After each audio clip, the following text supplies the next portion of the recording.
اعوذ باللہ من الشیطان الرجیم بسم اللہ الرحمن الرحیم۔ انجینئر مبشر محمود شاہ آپ کے ساتھ حاضر ہے۔ تو اس سلسلے میں ایپیسوڈ 1 سے 3 کا بیان ہو چکا۔ آج ایپیسوڈ 4 یا بیان نمبر 4 اس کا بیان ہوگا۔ تو پہلے جو ایپیسوڈ ہیں یا ایپیسوڈ 3 میں خاص طور پہ وہ بتایا گیا تھا کہ اللہ تعالیٰ نے انسان کی پیدائش کی، اس کے 2 مقاصد بیان کیے کہ پہلا مقصد یہ ہے کہ اللہ تعالیٰ نے انسان کو اپنی عبادت کے لیے پیدا کیا، اور یہ بڑا واضح ہے۔ سورہ ذاریات کی آیت 56 اس کا ایپیسوڈ 3 میں ذکر کیا تھا کہ اللہ تعالیٰ نے اس آیت میں فرمایا کہ میں نے جنوں اور انسان دونوں کا ذکر تھا۔ بہرحال اب چونکہ موضوع انسان کا ہے تو دونوں کو اپنی عبادت کے لیے میں نے پیدا کیا۔ اور دوسرا یہ بتایا تھا کہ امتحان اللہ تعالیٰ نے انسان کو پیدا کرنے کے بعد امتحان میں ڈالا، بڑے سخت امتحان میں سب انسانوں کو گزرنا ہے اس امتحان سے یا امتحانوں سے، تاکہ اللہ تعالیٰ جانچ کر دے، الگ الگ کر دے کہ کون ہے جو اللہ تعالیٰ کے راستے پہ چلنے والے ہیں اور یہ عبادت کرنے والے ہیں، یا کون ہے جو عبادت صحیح معنوں میں عبادت یا تقوی نہیں اختیار کرنے والے، دوسرا جو گروہ ہے۔ تو دونوں کو جانچ کر کے الگ الگ کرنا، پھر ان کو انعام جنت دوزخ اور باقی جو آخرت کا جزا سزا ہے اس کا فیصلہ سنانا۔ تو یہ 2 مقاصد ہیں اللہ تعالیٰ کی انسان کی تخلیق کے، تو انہی کا ذکر ہوگا آج خاص طور پہ۔ یہ دونوں کا ہی یہ کہ ان کی قرآن پاک کی آیات مزید کچھ پہلے تو ایپیسوڈ 2-3 میں بیان کی ہیں، بلکہ 1 میں بھی 1, 2, 3 میں قرآن مجید کی آیات سے بیان فرمایا ان دونوں کو اللہ تعالیٰ نے۔ تو آج بھی کچھ مزید آیات جو ہیں ان کا ہوگا، غور ہوگا ان پہ اور ان کا تجزیہ کیا جائے گا۔ تو انہی 2 جو مقاصد ہیں انہی کے تشریح کے لیے، تفسیر کے لیے۔ تو انسان نے یہ تو بتا دیا کہ انسان عبادت کے لیے پیدا کیا گیا، جو پہلا مقصد ہے۔ تو اب سوال یہ ہے کہ عبادت کیا ہے؟ یہ بھی ایک بہت اہم سوال ہے، اور عبادت کا مفہوم کیا ہے؟ کیونکہ کچھ جو علماء ہے یا جنہوں نے تفسیریں لکھی ہیں یا ہمارے سلف ہیں، تو ان میں بھی کچھ نہ کچھ اس بات میں مفہوم میں کچھ اختلاف رہا ہے، کسی حد تک، بہتوں میں نہیں بھی رہا۔ تو یعنی آرات تھوڑی مختلف ہیں اس میں۔ تو ایک طبقہ جو ہے جو کافی یعنی ایکسٹریم پہ جو ہیں وہ یہ سمجھتے ہیں کہ یا ایک طبقہ جو ہے ان کا خیال یہ ہے، میں یہ ایکسٹریم نہیں کہتا، ایک طبقہ جو ہے ان کا یہ خیال ہے کہ نہ، یہ عبادت جو ہے، یہ جو بنیادی 4 چیزیں ہیں اللہ تعالیٰ نے جو انسان پہ فرض کی ہیں، تو وہ ہے کہ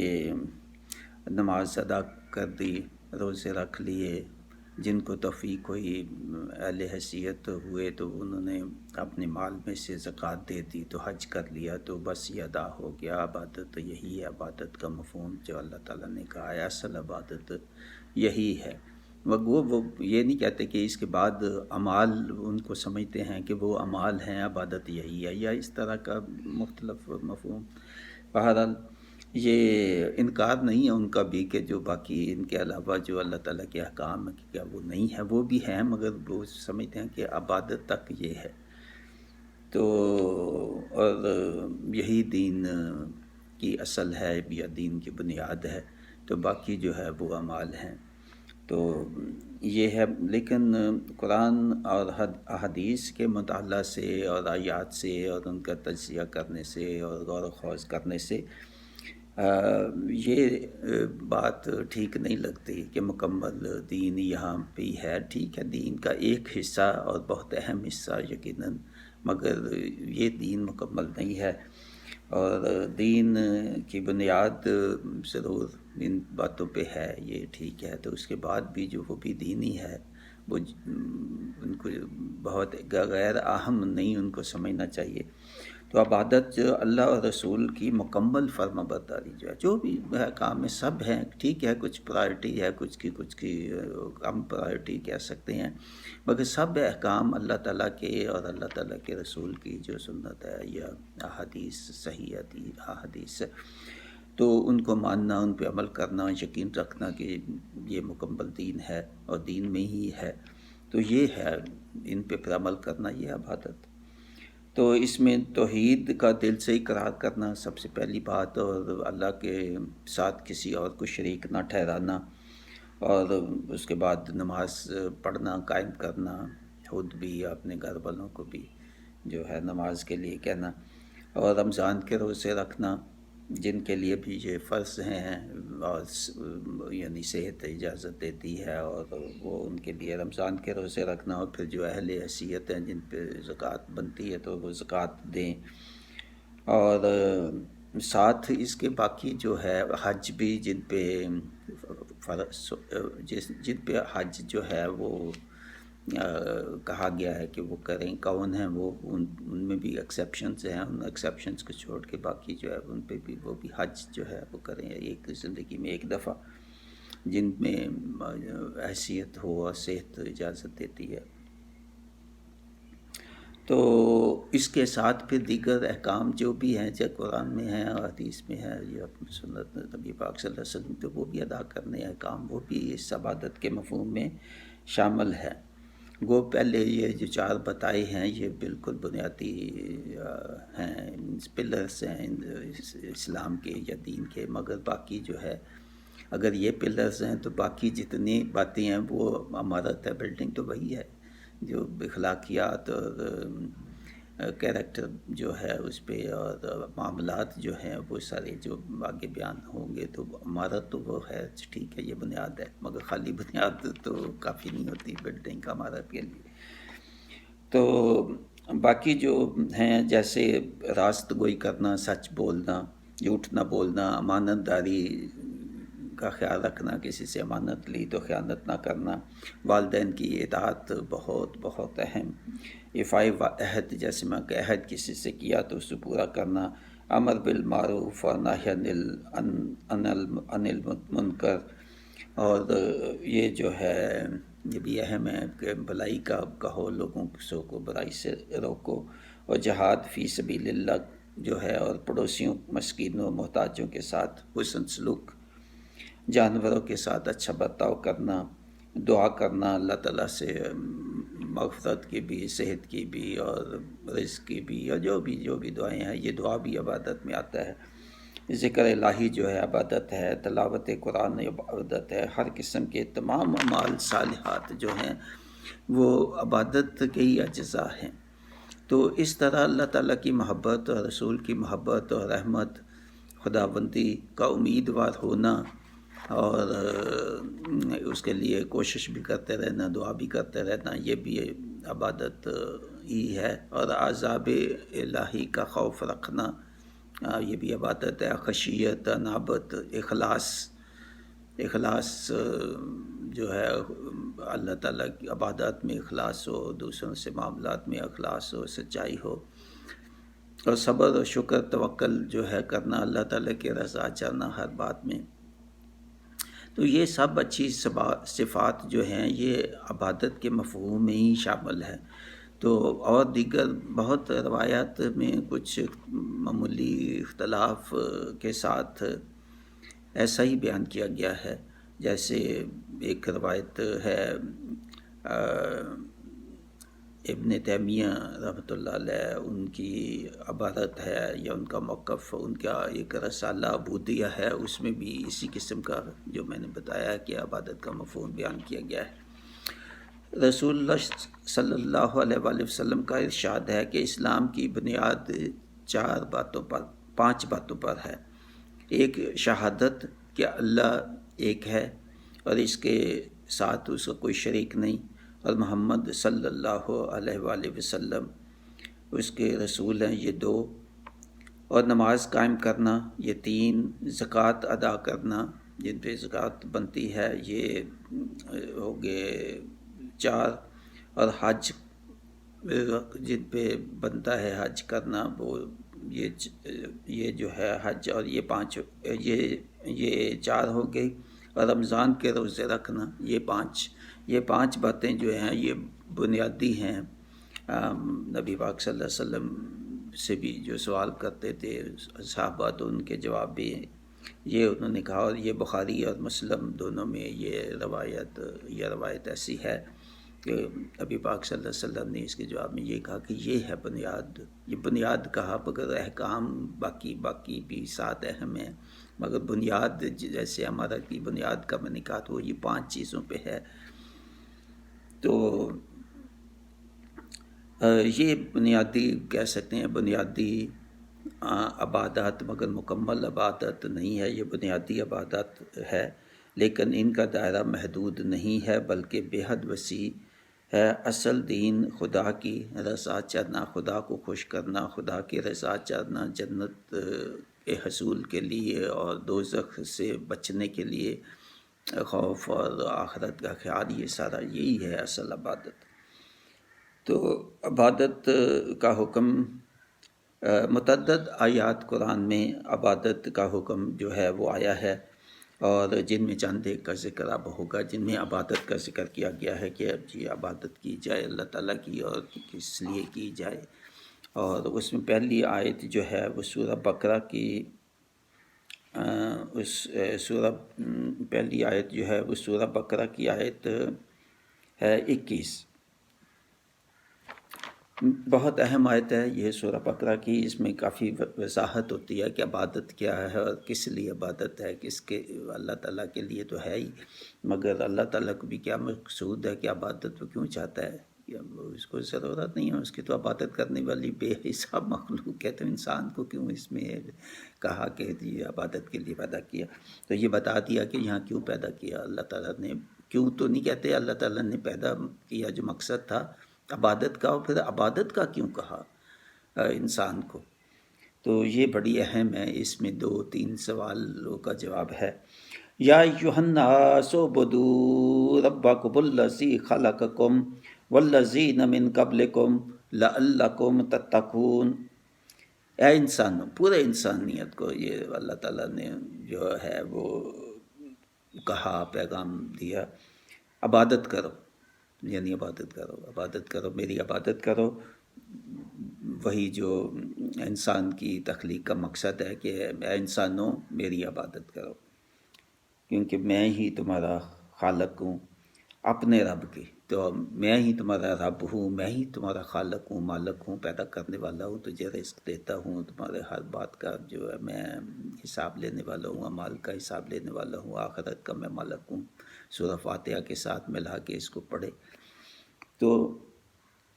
میں ہی تمہارا رب ہوں جس نے تجھے پیدا کیا، اور ان کو بھی جو تم سے پہلے ہو چکے، سب پہلے بھی جو ہو چکے ساری امتوں، ان کے لیے وہ بھی عبادت ہی کے لیے تھے، عبادت کرتے تھے، تو ان کو بھی میں نے پیدا کیا۔ اور جو ہو چکے تم سے پہلے، کیوں کہ تم تقوی اختیار کرو۔ دیکھیں عبادت، پھر عبادت کا مقصود یہ ہے کہ تقوی اختیار، ساری عبادتیں جتنی ہیں ان کا آخر اینڈ رزلٹ جو ہے یا اس کا نچوڑ یہی ہے کہ انسان جو ہے وہ تقوی اختیار کرے، پرہیزگاری اختیار کرے، انسان کا دل جو ہے اور انسان کی روح پاکیزہ ہو، اور صرف جسمانی جو حرکات کافی نہیں ہے، یا منہ سے بولنا یا منہ سے اقرار کرنا کافی نہیں ہے، کہ یقین اور دل کے ساتھ جو ہے ان کو تسلیم کرنا، اور اپنی جو تبدیلی لانا اپنے اندر تبدیلی لانا، یعنی دل میں تبدیلی لانا، اپنے خیالات میں تبدیلی لانا، اپنے اعمال میں تبدیلی لانا، اور صالحات جو ہیں وہ بلائی کے ہونے کی اس میں تبدیلی لانا، یہ ہے اللہ تعالیٰ کو مقصود۔ کہ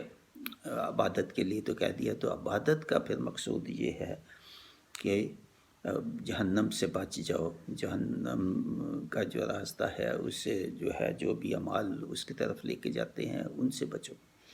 تو بڑی اہم آیت ہے یہ۔ اس کے بعد آیت جو ہے وہ سورہ بقرہ کی یہ ہے 163 163، یہ بھی بڑی اہم آیت ہے۔ 163 میں یہ فرمایا لا الہ الا هو الرحمن الرحیم، نہیں یہ پوری آیت نہیں میں نے پڑھی۔ وَإِلَٰهُكُمْ إِلَٰهٌ واحد، یہاں سے شروع ہوتی ہے یہ آیت۔ وَإِلَٰهُكُمْ إِلَٰهٌ واحد لا الہ الا هو الرحمن الرحیم، اور تم سب کا معبود ایسا معبود ہے جو ایک ہی ہے، یعنی اللہ تعالیٰ۔ دیکھو دو چیزیں ہیں، ایک تو معبود ہوں میں، میری ہی عبادت کرنی ہے تم نے، میں ہی نے تجھے پیدا کیا، اور میں ایک ہی ہوں تمہارا معبود، میرے ساتھ اور کسی کو معبود نہ بنانا۔ نہیں ہے کوئی معبود اس کے سوا، اللہ کے سوا کوئی معبود نہیں، کوئی نہیں ٹھہرانا شریک۔ بڑا مہربانی ہے، بڑا مہربان ہے اور بڑا رحم والا ہے، بہت بہت۔ یہ وظیفہ ہے ایک قسم کا۔ یہ جو ہے وَإِلَٰهُكُمْ إِلَٰهٌ واحد، 2 دفعہ جو ہے وہ اس میں اللہ تعالیٰ نے یہ ذکر کہا، الہ بھی ہے ایک دفعہ، پھر الہ واحد، تو واحد پہ یہاں زور ہے۔ تو اس کے بعد پھر دیکھیں وہی لا الہ الا هو الرحمن الرحیم، یعنی پھر اسی کو دہرایا مختلف الفاظ میں کہ نہیں ہے کوئی معبود۔ پہلے تو کہہ دیا کہ معبود میں ہوں اور میں ہی ہوں، پھر دوبارہ اس پہ تاکید، دیکھیں کتنی سارا تاکید ہے، نہیں ہے، نہیں ہے کوئی معبود سوائے جو ہے وہ میرے، تو اس لیے مجھے ہی سمجھو رحمان، اور میں ہی تمہارے گناہ معاف کرنے والا ہوں، بخشش والا ہوں۔ تو آگے جو ہے وہ اگلی آیات میں پھر اللہ تعالیٰ کی تخلیق، اور میں نے یہ آسمان اور زمین اور باقی چیزیں اور چاند ستارے اور باقی چیزیں جو میں نے بنائی اور تخلیق کی، تو وہ اللہ تعالیٰ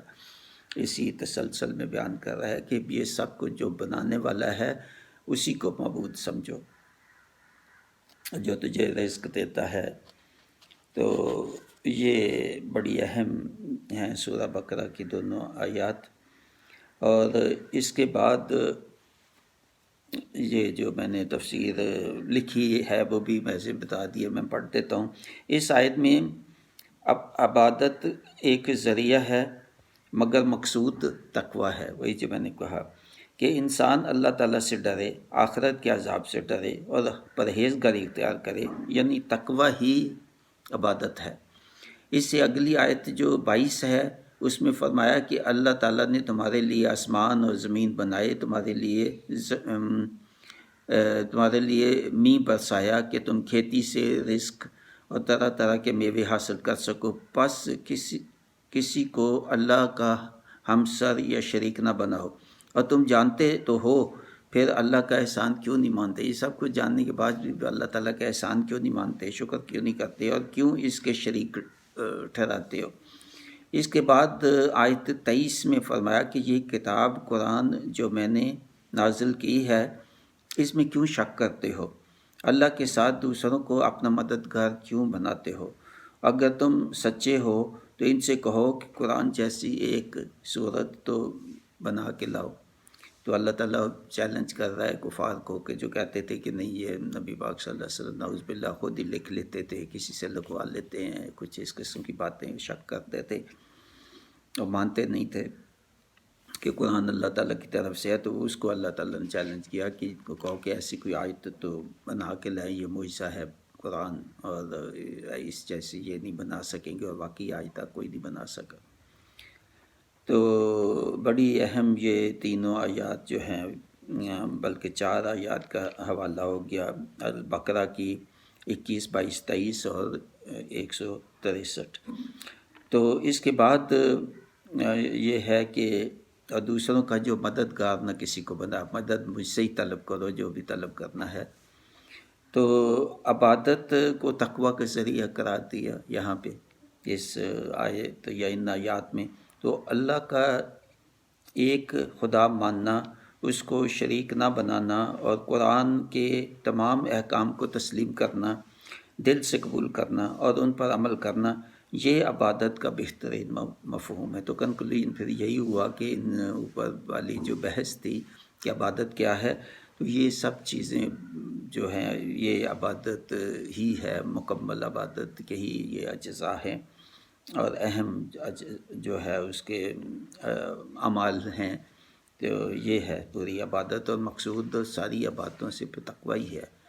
کہ بچاؤ اپنے آپ کو جہنم کے عذاب سے اور جنت کا اہل کرو، تو یہی ہے عبادت، اور اللہ تعالیٰ کی خوشنودی، اللہ تعالیٰ کے رضا جو بھی اعمال ہے جیسے اللہ تعالیٰ کہتے ہیں ویسے کرو۔ اور سورہ فاتحہ جو ہے اس کی 2 سے 5 آیت، اور اس سے پہلے اپنا سورہ فاتحہ کی جو آیات ہیں 4 اور 5 یا پوری سورہ فاتحہ، تو اس میں سارا مفہوم ہے کہ عبادت کیا ہے، اللہ تعالیٰ مالک ہے، وہ آخرت کے دن کا مالک ہے، تو اسی کی عبادت کی جائے، تو اسی سے مدد مانگی جائے، تو اس کا کسی کو شریک نہ ٹھہرایا جائے، جی قریب پورا وہ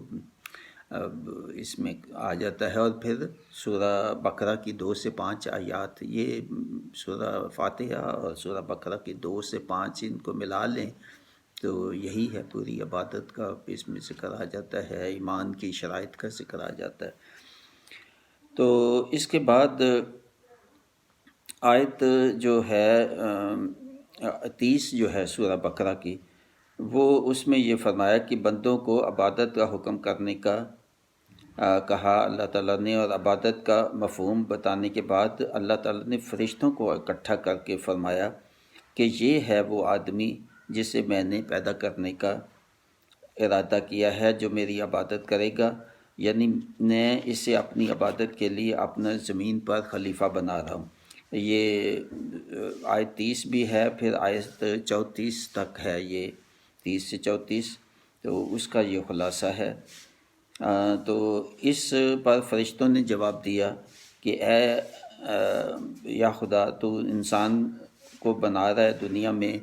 اپنا نائب، تو یہ تو قتل کرے گا، فساد کرے گا اور برائیاں کرے گا۔ تو اللہ تعالیٰ نے انہیں کہا کہ میں جو جانتا ہوں وہ تم نہیں جانتے۔ فرشتوں نے تصدیق کی کہ ہاں ہمارا علم محدود ہے، جتنا تم نے ہمیں دیا تو ہمارا علم تو وہاں تک ہی ہے۔ تو یہ سورہ فاتحہ کی سورہ بقرہ کی جو ہے وہ 30 سے 34 جو آیات ہیں، میں نے بتا تو دی ہے یہ آپ کو، تو 30 سے 34 آیات۔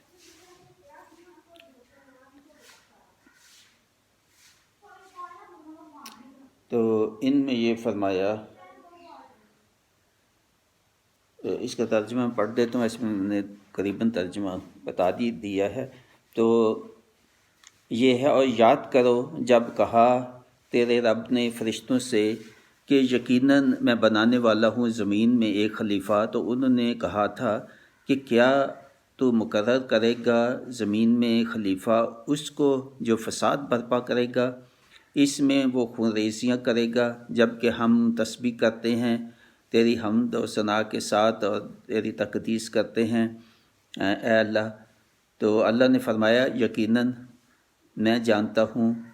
وہ جو کچھ تم نہیں جانتے۔ تو یہ اللہ تعالیٰ نے ان کو چپ کرا دیا کہ جو مجھے پتہ ہے، میری تدبیر ہے کہ میں کیوں بنا رہا ہوں، وہ آپ کو علم نہیں ہے۔ تو بہرحال فرشتوں نے آگے جواب دیا کہ اور سکھائی اللہ نے، یہ اگلی پھر آیت ہے کہ آدم علیہ السلام، ان کو جو آدم علیہ السلام کو اللہ تعالیٰ نے اپنے نام سکھائے اور کچھ علم سکھایا، اور جو ہے پھر آگے وہ تسلسل وہ جاری ہے، وہ شاید اگلی آیات میں بھی کہیں آئے گا۔ تو یہ وہ ہے، اور اس کے بعد وہ اور آیات میں آئے گا کہ یہی قصہ زیادہ تفصیل سے کہ یہ جو ہے فرشتوں نے جو مشورہ دیا، پھر شیطان جو ہے اب اس نے سجدہ نہ کیا اور فرشتوں نے سجدہ کر لیا اور وہ تسلیم کر لیا، اور وہ باقی اور آیات میں پھر یہ واقعات ہے، اس میں بھی آگے تسلسل اسی کا ہے۔ آیت یہ 33 آیت میں ہے کہ ہاں وہ بھی میں سنا دیتا ہوں۔ جب حکم دیا ہم نے فرشتوں کو سجدہ کرو آدم کو، تو سب نے سجدہ کیا سوائے ابلیس نے، اس نے انکار کیا اور گھمنڈ کیا، اور وہ تھا ہی کافروں میں سے۔ تو وہ جو ہے وہ ملعون ہو گیا، اللہ تعالیٰ نے اس کو نکال دیا اپنے عرش سے۔ تو اس نے پھر کہا کہ آگے یہ تسلسل جاری ہے اسی قصے کا ہی۔ تو جو ہے شیطان نے کہا کہ مجھے مہلت دے دو، تو اللہ تعالیٰ نے کہا کہ قیامت تک تجھے مہلت ہے۔ تو اس نے کہا کہ میں اب تم میں جو انسان پھیلائے گا، آگے بڑھتے جائیں گے زیادہ تر، تو میں تو ان کو گمراہ کروں گا، آگے پیچھے سے دائیں بائیں ہر طرف سے میں ان کو گمراہ کروں گا۔ تو اللہ تعالیٰ نے فرمایا کہ تو انہی کو گمراہ کرے گا جو میرے خالص اور پھر سچے حکم تسلیم کرنے والے میرے بندے نہ ہوں گے، وہی گمراہ ہوں گے۔ تو میرے نیک بندے جو ہیں ان کو تو گمراہ نہیں کر سکے گا، تو بہرحال بہتوں کو گمراہ کر بھی لے گا، یہ بھی ہے۔ تو یہ بہت اہم آیات ہوئی۔ تو اس کے بعد جو ہے وہ اللہ تعالیٰ نے انسان کو کتنا جو ہے وہ اشرف المخلوقات بنایا، سب سے بہتر تخلیق بنایا۔ تو اللہ تعالیٰ کا تقاضا بھی پھر ہم سے یہی ہے کہ انسانوں سے کہ وہ ان کے اعمال بھی ویسی بہت بہتر ہوں، بہت اللہ تعالیٰ یقیناً یہی اس کی توقع ہے اور یہی وہ چاہتا ہے۔ تو اس کے بعد سورہ فاتحہ کی 5 آیات جو ہے جس کا ذکر میں نے کر دیا ہے، بہرحال یہ دوبارہ میرے مضمون میں ایسے اب آئی ہے، وہ ایاک نعبد و ایاک نستعین۔ تو اے ہمارے پروردگار، ہم تیری ہی عبادت کرتے ہیں اور تجھ ہی سے مدد چاہتے ہیں۔ یہ بھی عبادت یہاں بھی اس کا ذکر، اور عبادت کے ساتھ صرف عبادت تجھ سے ہی مدد چاہتے ہیں۔ کوئی بھی ہماری مشکل ہے، مدد ہے، مصیبت ہے، رزق کے حاصل کرنا جو بھی، تو وہ تو ہی مالک ہے، تم سے ہی حاصل کرنا ہے۔ تم ہی چاہو گے جب وہ ہمیں ملے گا، تم جو چیز نہیں چاہو گے ہمیں نہیں ملے گی۔ تو حکم فرمایا کہ سب اللہ ہی کی عبادت کریں اور اللہ ہی سے مدد مانگیں، اسی پر بھروسہ کریں۔ اس سے اگلی آیت 6 میں کہا کہ دعا کرو کہ اللہ تعالیٰ سیدھے راستے، یہ دعا کرنا، دیکھیے دعا کرنا بھی عبادت ہے، سیدھے راستے پر رکھے۔ اور کن لوگوں کا؟ ان لوگوں کا راستہ جو متقین تھے، جنہوں نے پرہیزگاری اختیار کی، جو اللہ سے ڈرتے رہے، اللہ کے عذاب سے ڈرتے رہے، ان لوگوں، اے اللہ ہمیں ان لوگوں کے راستے پہ رکھنا جن پر تیرا انعام ہوا۔ اور یہ انعام کا بھی وعدہ پھر اللہ تعالیٰ نے یہاں ساتھ کر دیا کہ وہ انعام کا وعدہ ہو گیا، جو جن کو پہلے انعام ملا، جنہوں نے اچھے نیک کام کیا، اب ہم کریں گے تو ہمیں بھی وعدہ اللہ تعالیٰ کا یہاں ہے کہ آپ کو بھی انعام ملے گا۔ اور نہ کہ ان لوگوں کا راستہ جو گمراہ ہوئے اور جن کو اللہ تعالیٰ نے سزا دی، جہنم کا راستہ جنہوں نے اختیار کیا۔ تو یہ کہ اس کے بعد پھر سورہ یاسین کی آیت 21 اور 22، سورہ یاسین کی آیات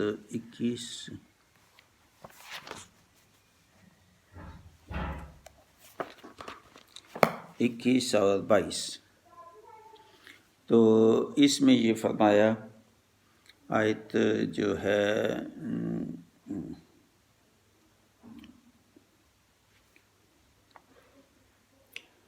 21 جو ہے وہ ہے، پیروی کرو ان لوگوں کی جو نہیں مانگتے تم سے کوئی اجر اور وہ ٹھیک راستے پر بھی ہیں۔ یہ سب پیغمبروں نے بھی کہا کہ جو ان کی پیروی کرو، یہ جو اپنا جو بھی نبی آئے کہ نبیوں کی پیروی کرو، پیغمبروں کی پیروی کرو، وہ تم سے کچھ نہیں مانگتے سوائے یہی مانگتے ہیں کہ سیدھے راستے پہ آ جاؤ۔ اور آگے یہ کہا کہ وَمَا لِيَ لَا أَعْبُدُ الَّذِي فَطَرَنِي وَإِلَيْهِ تُرْجَعُونَ۔ تو وہ تو اور کیا ہوا ہے مجھے کہ میں بندگی نہ کروں، یہ وہ ایک شخص جو بھاگتا ہوا آیا، تو اس نے یہ کہا کہ یہ جو پابندی، یہ جو اپنا کرو، مانو نبی کو مانو، اور کیا ہوا تمہیں کہ تم یہ جو نہیں مان رہے، تسلیم نہیں کر رہے۔ یہ فرعون اور حضرت موسیٰ علیہ السلام کا واقعہ جو ہے وہ اس سے پہلی آیات جو ہے اس میں وہ ذکر آ رہا ہے۔ تو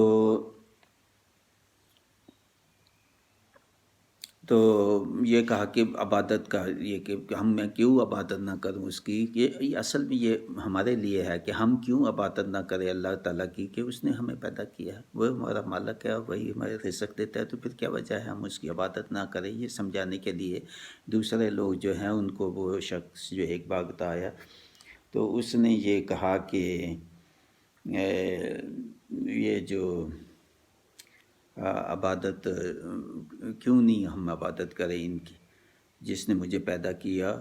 اور جس کی طرف ہم سب کو لوٹ کے واپس جانا ہے، فَتَرَنِي وَإِلَيْهِ تُرْجَعُونَ۔ تو یہ ہو گئی آیت 21 اور 22۔ یہ سورہ یاسین کی بہت اہم آیات ہیں، اور پھر سورہ یاسین کی اور آیت ہے 61 یہ بھی اہم ہے۔ 61 میں یہ فرمایا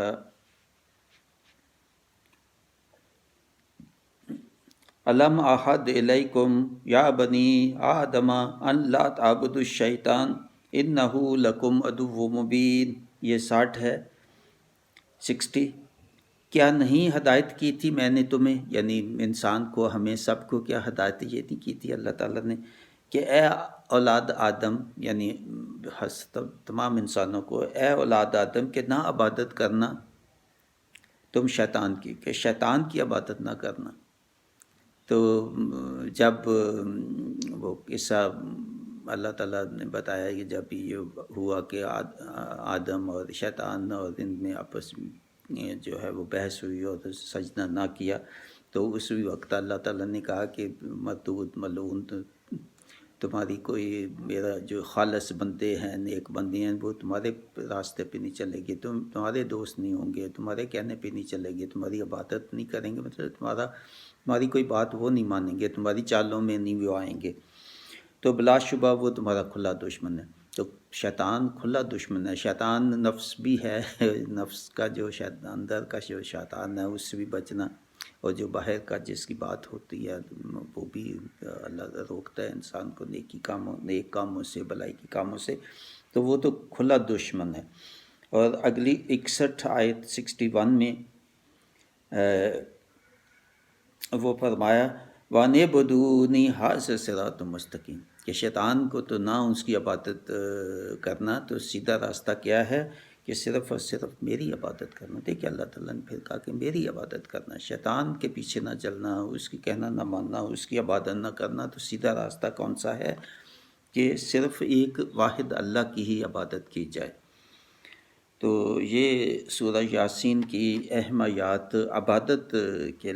حوالے سے یہ ہیں۔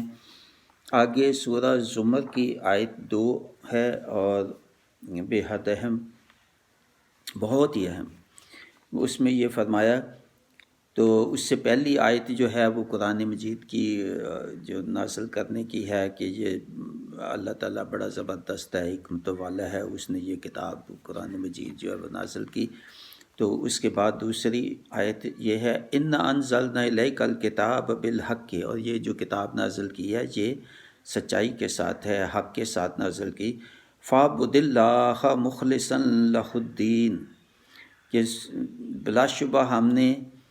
اس کتاب کو نازل کیا ہے تمہاری طرف،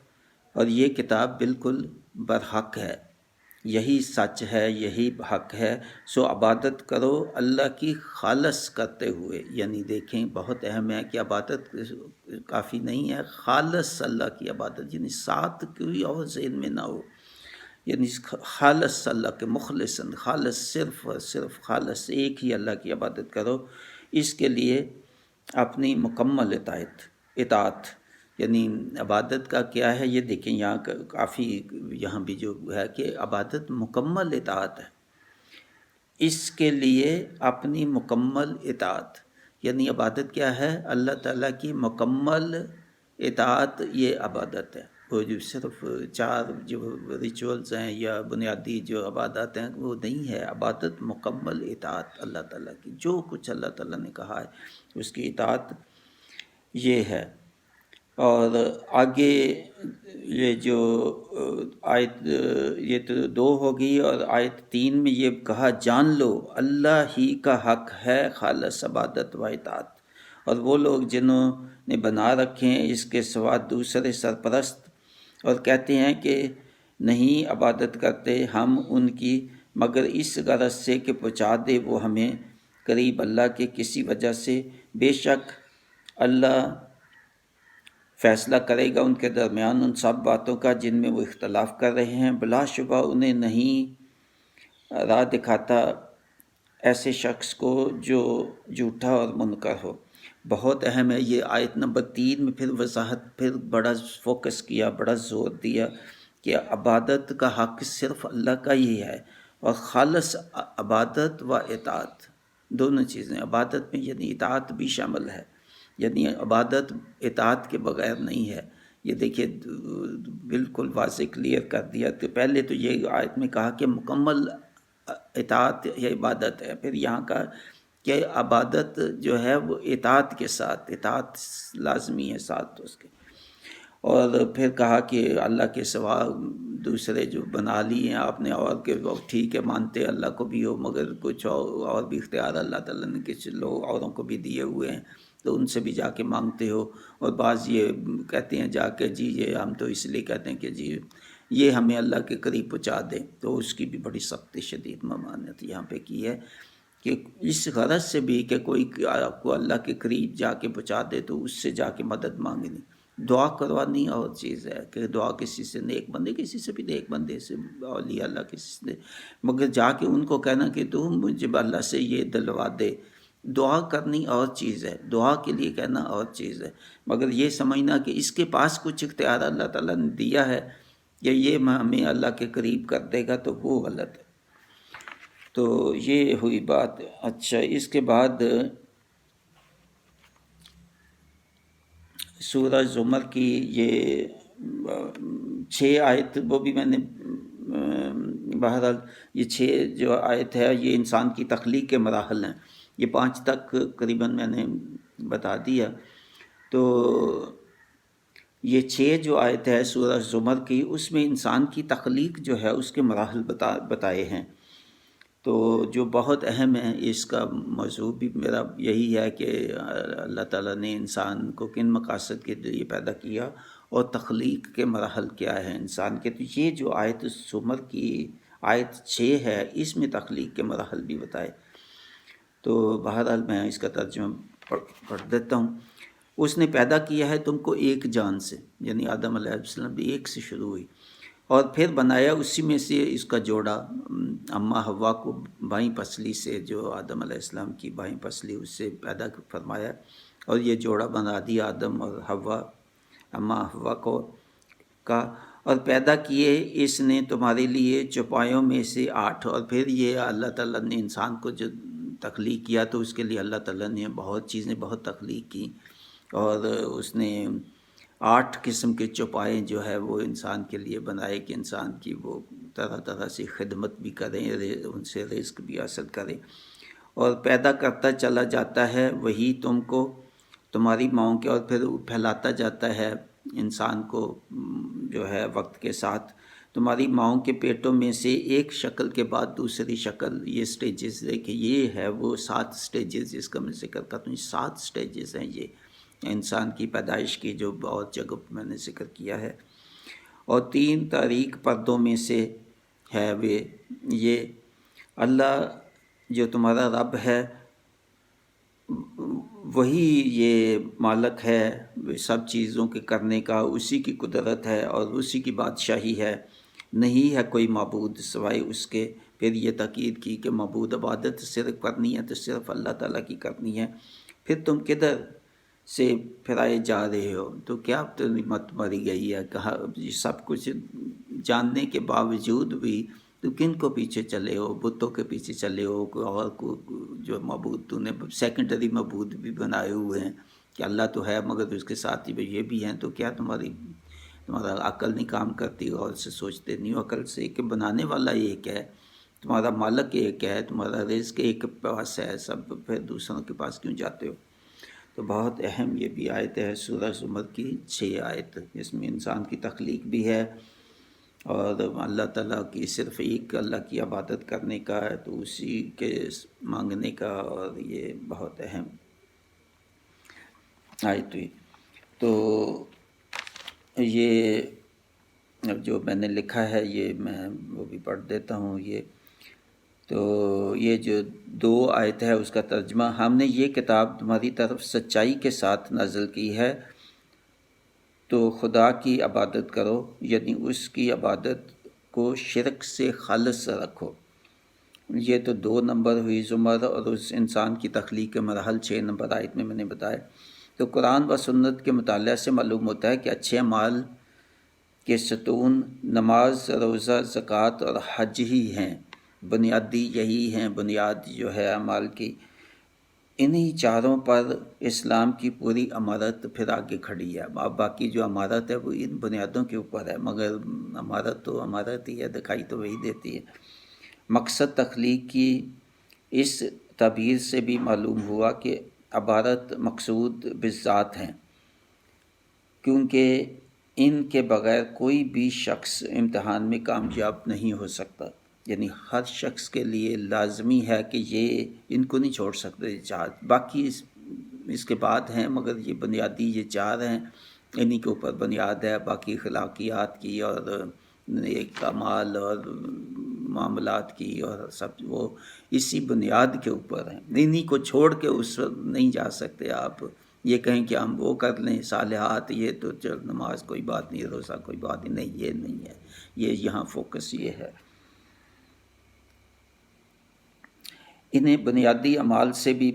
انہی بنیادی اعمال سے باقی اچھے اعمال کی شاخیں پھوٹتی ہیں۔ ان 4 بنیادی عبادات میں سے نماز اور زکوٰۃ یا انفاق کا متعدد بار ذکر آیا ہے، اور باقی عبادات کی نسبت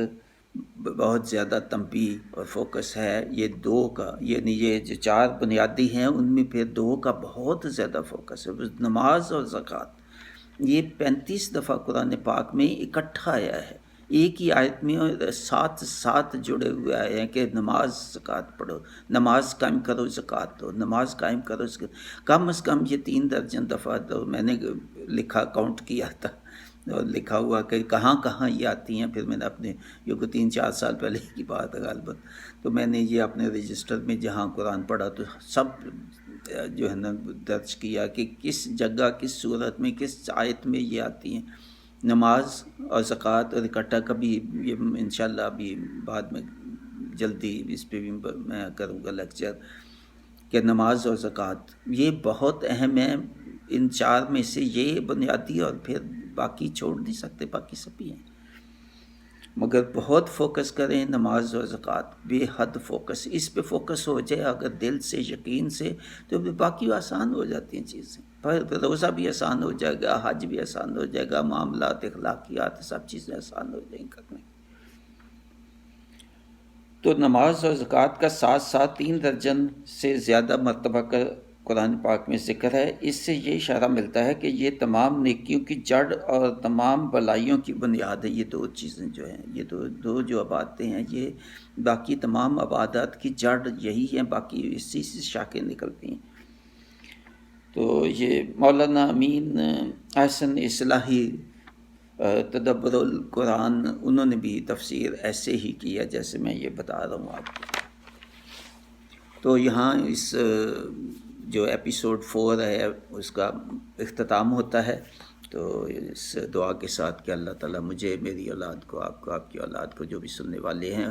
ان کو عمل کرنے کی توفیق عطا فرمائے۔ اس پیغام کو جتنا بھی آپ شیئر کریں اپنے فیملی، فرینڈز اور جتنے بھی آپ کے کانٹیکٹ گروپس ہیں، زیادہ سے زیادہ شیئر کریں سب کے ساتھ۔ آپ نے کمنٹس ڈال کے، آپ کا جو ویڈیو کا جو سیکشن ہے اس میں کمنٹس ضرور ڈالا کریں۔ بہت جو ہے وہ آپ سنتے ہیں اگر تو کمنٹس نہیں ڈالتے، کمنٹس لازمی ڈال لیں، اس سے دوسروں کو ترغیب ہوگی کہ اس کو آگے سننے کی اور پھر آگے فارورڈ کریں۔ تو میری یہ درخواست ہے کہ جس کو بھی ملے سب کو بھیجیں، اگر سب کو مشکل ہے 15-20 کے تو بھیج دیں، آسان۔ دیکھیے اگر 5-10-15 منٹ اس میں لگا دیں گے تو آپ کا فائدہ ہی ہوگا، اس میں نقصان کوئی جو گنجائش نہیں ہے۔ اور اگر آپ نے سبسکرائب نہیں کیا تو ابھی سبسکرائب کریں اور بیل آئیکن کو کلک کریں تاکہ آپ کو نوٹیفیکیشن فوراً پہنچ جائے جب بھی کوئی لیکچر اپلوڈ ہوں۔ اور آگے بہت یہ آنے والے ہیں، یہ قریباً 33 ہوں گے ایپیسوڈ، تو ابھی تو ہم 4 پہ ہیں، تو جو ابھی باقی ابھی جو اپلوڈ نہیں ہوئے تو وہ آپ انسٹنٹلی سن سکیں گے اگر سبسکرائب کریں گے اور بیل آئیکن کو آپ دبا دیں گے۔ تو وما علینا الا البلاغ، مبشر محمود شاہ، مع السلام۔